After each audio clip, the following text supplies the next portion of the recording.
Hace 2 décadas, en un tejado del barrio Los Olivos de Medellín, fue abatido Pablo Escobar Gaviria. Tenía 44 años. Su vida marcó la historia de esta ciudad y la de un país que por varios años se vio obligado a vestir de luto en medio de la guerra que el capo del narcotráfico le declaró al Estado. 2 décadas después, el reto de Medellín sigue siendo tratar de olvidar su pasado. Un intento que a veces es frustrado por los ataques de medios internacionales que la describen como un lugar de vicio y violencia, aunque la realidad parece diferente. Indudablemente la ciudad sigue teniendo muchos problemas, pero intenta favorecer un desarrollo incluyente. Administraciones de varios colores favorecieron la construcción de un sistema de transporte público integrado, sin iguales en Colombia y América Latina. En lugar de dividir la ciudad, se intentó conectar los barrios más pobres con los más desarrollados.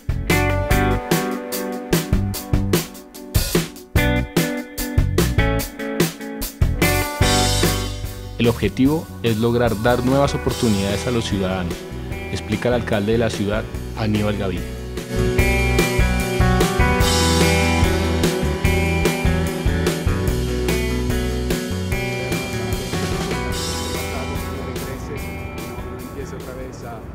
Eso siempre representa un reto, sobre todo porque Medellín ha vivido hace 15 o 20 años una de las noches más oscuras, uno de los momentos más difíciles que puede vivir ciudad alguna.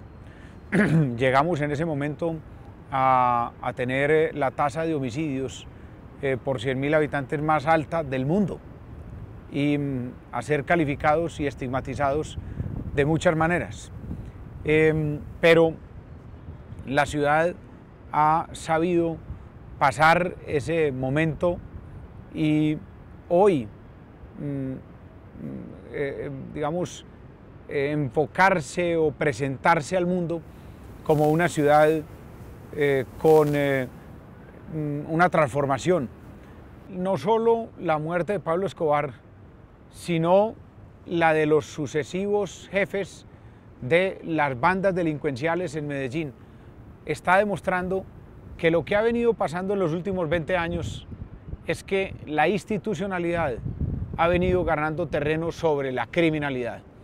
Esto no es un tema de 1 año, ni de 2 años, ni es un tema de una persona, es un tema de fortalecimiento de la institucionalidad contra la criminalidad. La disminución de los homicidios en los últimos 20 años ha sido gradual y constante. Y eso quiere decir que los diferentes jefes de las bandas criminales, cada que van adquiriendo alguna dimensión, un tamaño, el brazo de la ley y de la institucionalidad cae sobre ellos. Hace 20 años era Pablo Escobar, después fueron otros de los jefes narcotraficantes y paramilitares que hoy están extraditados a los Estados Unidos o capturados en cárceles colombianos. Posteriormente fueron otros, el nombre de, por ejemplo, Valenciano, Sebastián, alias que hace 8 o 10 años llegaron a tener una preeminencia. Sobre ellos cayó el peso de la ley. Hoy, cada vez los jefes de las bandas son más débiles, son menos reconocidos y menos reconocibles, tienen menos poder porque el Estado llega a ellos más rápidamente. Eso es una demostración palpable de que lo que está sucediendo en Medellín no es fortuito. Lo que está sucediendo en Medellín es que cada vez el Estado ocupa más el espacio que en el pasado ocupó la criminalidad. O sea, hemos concentrado la presencia institucional y presupuestal del Estado en los territorios que antes estaban más olvidados. Y eso ha hecho un proceso de reconciliación de esos ciudadanos con el Estado y con la institucionalidad.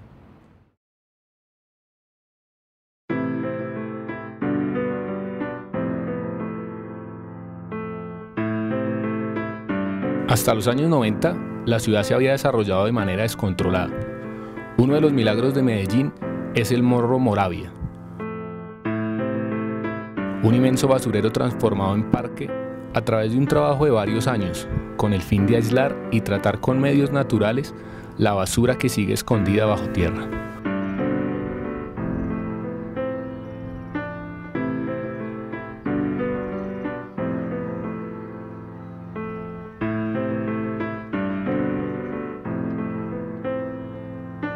Un joven agrónomo nos explica lo que la naturaleza ofrece para rescatar los errores del hombre.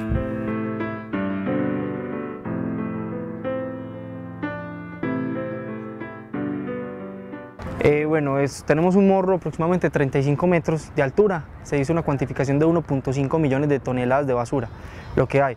¿Qué hacemos nosotros en este momento? Para que no se generen lixiviados ni aguas de escorrentía, se delimita la zona. Hay una delimitación pues, de la zona y se utiliza material vegetal para también crear como una especie de amortiguamiento. Entonces, cuando la lluvia cae, ese material recibe, el material vegetal recibe toda la precipitación y evita que el agua se infiltre y que se vaya por escorrentía. Entonces, así con el material vegetal cumplimos dos funciones: una función de fitorremear el suelo o descontaminarlo, y la otra función de evitar que se generen grandes cantidades de lixiviados o aguas.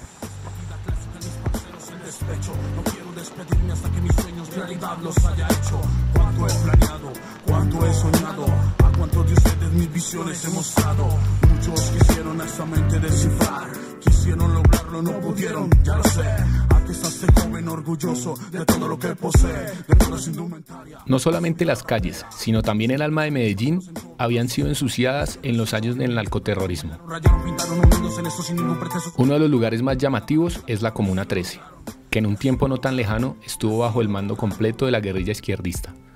Miles de casas agarradas a la falda de una colina, con una pendiente de casi un 60%, era uno de los lugares que para incluirlo en la ciudad junto a su población necesitaba un proyecto. Escaleras eléctricas.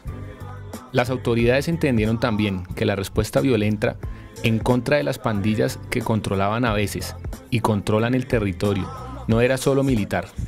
En la Comuna 13 se otorgó una tregua entre las bandas, como explica uno de los jóvenes involucrados en el proyecto de recuperación. Es una tregua, ¿cierto? Es llegar a algo para ni tú meterte conmigo ni yo contigo, ¿cierto? Estar bien, usted en su territorio y yo en el mío. Sí, puesto que ya todos los jóvenes pueden andar por donde quieran, puesto que sabemos que un joven en otro barrio es como, o sea, el mero hecho de ser joven es un peligro, ¿cierto? ¿Por qué? Porque los jóvenes son los más propensos a estar en esta violencia. Entonces, ves un joven, lees la vestimenta y de inmediato pensás algo. Entonces, si vas a otro barrio, te van a preguntar, te van a hacer una serie de preguntas, ¿cierto? Y en el acuerdo, entonces ya tú eres joven, puedes andar por donde quieras y normalmente. El cambio de Medellín en los últimos años ha sido tan violento que muchas personas se encontraron involucradas sin saberlo en este proceso. En la Comuna 13, por ejemplo, puede pasar que un ingeniero se vuelva líder local sin saberlo y sin quererlo. Entonces este era dominio pleno del ELN y de algunas fracciones de las FARC. Entonces era una zona muy difícil, ellos eran los que mandaban acá. Y todo este sector que estamos aquí viendo hasta la parte de atrás era en pleno dominio de grupos de izquierda. Antes pues esto, como yo te digo, no había ley. Entonces aquí la ley eran los grupos de izquierda. O habían jóvenes aquí que tomaban la justicia por su parte, entonces ellos eran los que dominaban acá. Entonces aquí hubo situaciones demasiadamente complicadas, torturas, secuestros, robos. Las escaleras eléctricas, cuando me preguntaste ahora para qué servía, sirvió también para hacer un cambio en la conciencia de las personas. Entonces aquí, como hay más presencia institucional, no militar, ¿cierto?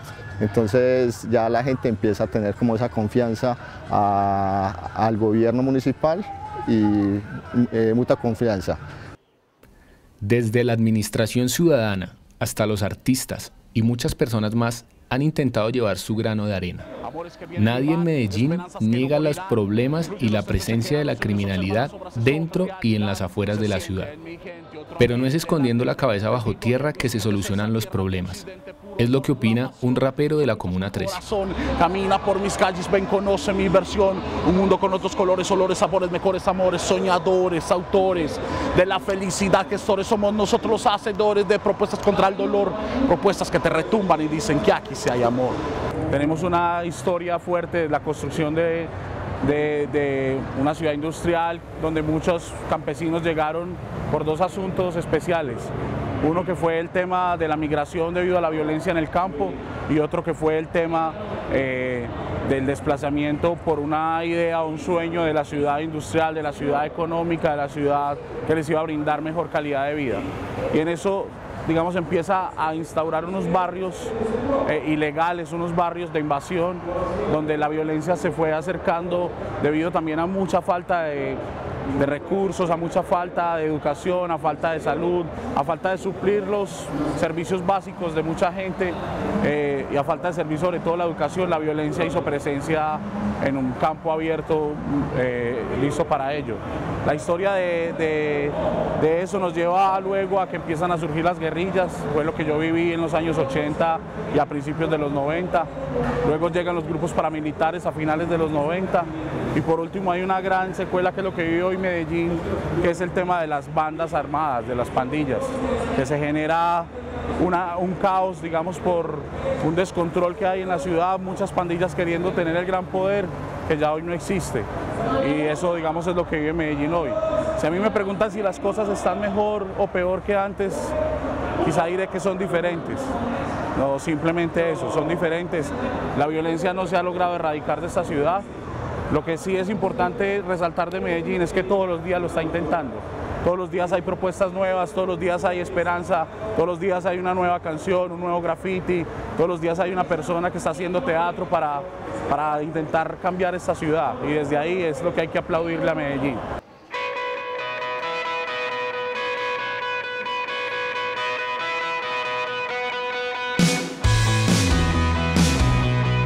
La solución de los problemas en muchos lugares de América Latina ha pasado por las limosnas y un desarrollo no mirado. En Medellín hay también el intento de construir puntos de excelencia a pesar de carencias tales como buenas infraestructuras.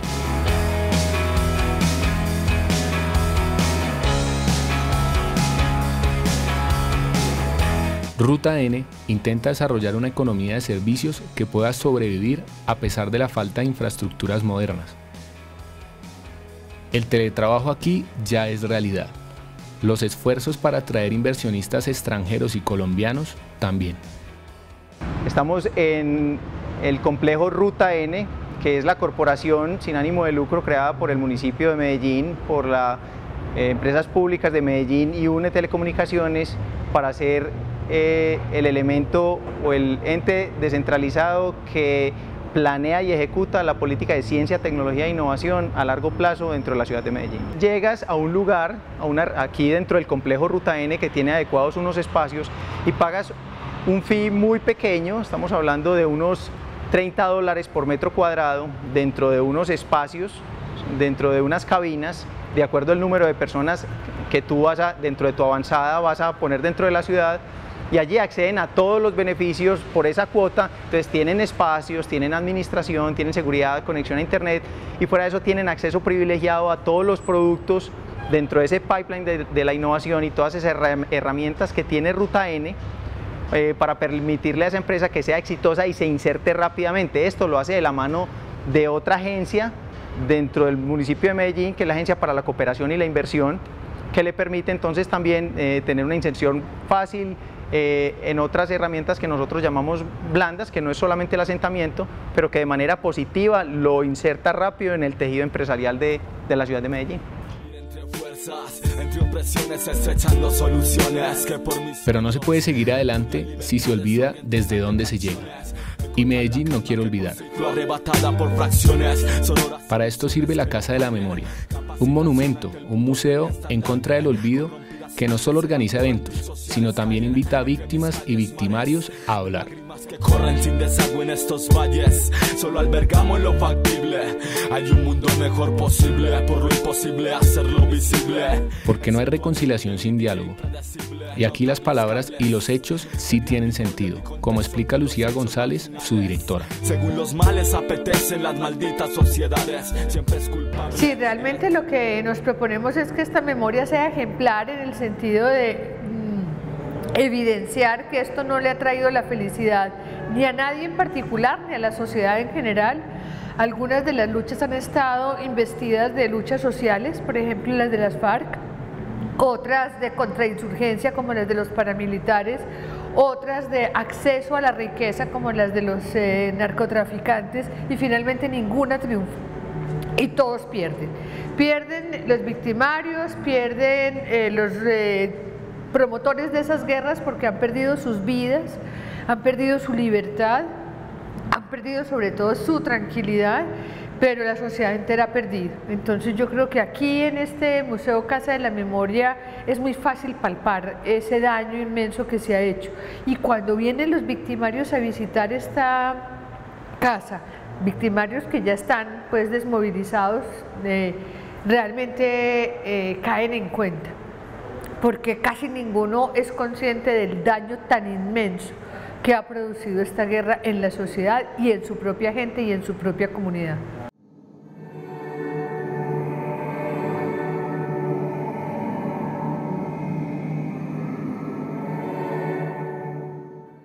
A ver, yo pienso que aquí hay que decir que estos son como dos ciudades, una ciudad que tiene una democracia, que tiene un establecimiento público bastante eficiente, que tiene unas empresas privadas no solamente exitosas, sino transparentes, honradas, juiciosas, que tiene unos servicios públicos supremamente bien manejados, pero no deja de existir una ilegalidad que está ahí siempre presente. Hay que transformar, hay que hacer consciente a la sociedad toda de cuáles son las causas que producen ese acercamiento a la ilegalidad y cuáles son las causas que hace o las razones que hace que aceptemos esa ilegalidad. Yo creo que necesitamos un Estado más democrático, más incluyente y más oportunidades para la gente, porque no es un Estado más fuerte, que es lo que se ha intentado en el sentido de las armas o de la represión, sino un relato de país donde todo el mundo se sienta parte, se sienta representado, se sienta corresponsable, porque recibe de ese Estado realmente todo el mundo los derechos que le corresponden.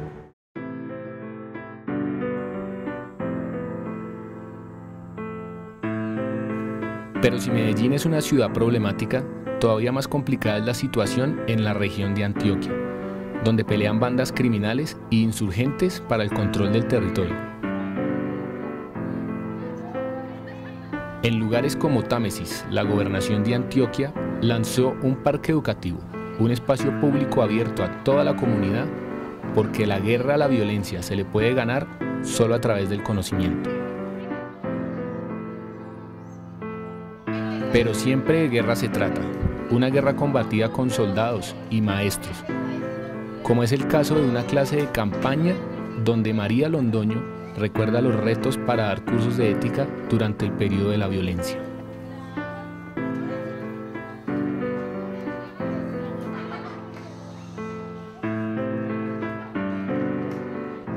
Desiderativas con V y con S. Escuchen, desiderativas.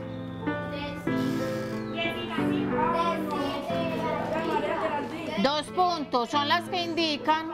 Llegaban personas uniformadas, a mí no me tocó ver, pero sí llegaban personas armadas, que uno sabía que ellos eran los que estaban controlando en ese momento en el municipio, entre comillas, pues como la seguridad. Entonces para nosotros los docentes era muy difícil uno llegar a la institución, hablar con los estudiantes, por ejemplo, yo daba clase de ética y valores, junto con castellano en la otra institución. Entonces yo hablarles a esos jóvenes de valores, cuando uno veía que esto estaba corrompido, y que afuera de la institución se estaban viendo cosas muy malucas, y que incluso dentro de la institución tuvimos estudiantes de grados superiores que pertenecían a esos grupos. Pertenecían a los grupos, iban a estudiar. uno ya los ve resocializados, porque yo los veo muy trabajadores, son muchachos que trabajan en fincas o trabajan acá también en el municipio, incluso otros se fueron para la ciudad, y son muchachos que cambiaron su vida, y son muchachos honrados, que tienen sus familias y mantienen a sus familias honradamente. Lo digo porque yo conozco muchos de mis exalumnos, pues, que son así. La institución en este momento tiene, con la cárcel del circuito, tiene un programa muy bueno que se llama Delinquir no paga. Nosotros allá llevamos estudiantes de acá de la institución y los internos de allá les dan a conocer toda su historia de vida y les enseñan a los muchachos y como que les inculcan el por qué delinquir no paga. ¿Por qué lo hago? Porque me encanta. Toda la vida, pues, o sea, lo de ética y valores va como muy ligado al ser docente, ¿cierto? Entonces, yo soy maestra, más bien que profesora. Entonces yo soy maestra y los maestros siempre tenemos eso de la ética y valores como muy pegado y nos gusta más formar buenas personas que muchachos llenos de conocimientos.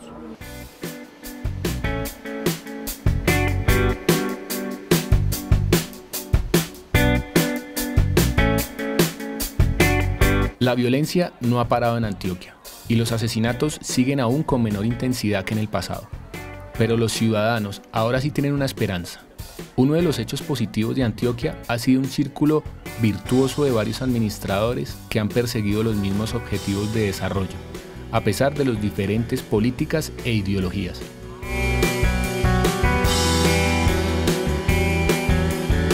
En Medellín, Federico Restrepo explica cómo se está intentando exportar a toda la región los éxitos de la ciudad.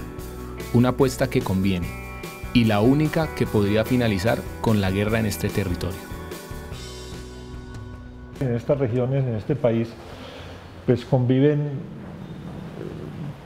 pues por citarlo en términos muy coloquiales, pues conviven Suiza con Bangladesh, o sea, en una porción del territorio muy corto, muy pequeño. Entonces, lo primero que hicimos es, listo, hagamos las inversiones concentradas en las zonas más deprimidas, pero inversiones, digamos, de calidad y estéticamente atractivas.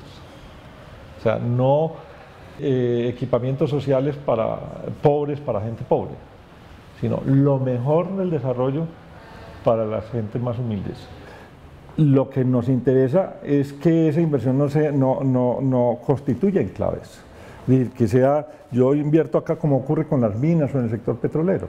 O sea, que yo hago la inversión, me encierro en una malla, pongo allí zonas residenciales, etcétera, etcétera, y lo que pasa de aquí adentro es Europa, pero lo que está aquí afuera es Urabá. No, es que toda la región sea, digamos, beneficiaria de eso, que no haya mallas, que no haya fronteras ni visibles ni invisibles frente a esas condiciones nuevas de desarrollo. Obviamente yo tengo que generarle también como sector público condiciones para que esa persona llegue e invierta. Entonces el tema de seguridad son temas que tengo que resolver, fortalecimiento institucional y presencia del Estado en la región en todos los niveles son unas cosas que tengo que resolver y tengo que aportar. Y eso es parte justamente de ese tema, de las inversiones que se vienen haciendo en servicios públicos de calidad, que es parte. Yo no me voy a ir allá si yo no tengo agua potable confiable que yo pueda consumir. O energía eléctrica o gas o servicios públicos que me permitan no solo como residente sino como industrial tener acceso a ellos a los costos, digamos, normales de cualquier otra región de Colombia. Eso es básicamente.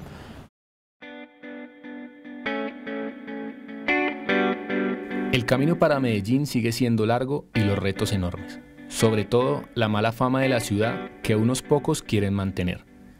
Y aunque el trabajo no ha sido fácil, es evidente que estas nuevas alternativas sociales están haciendo de Medellín una ciudad de oportunidades y crecimiento.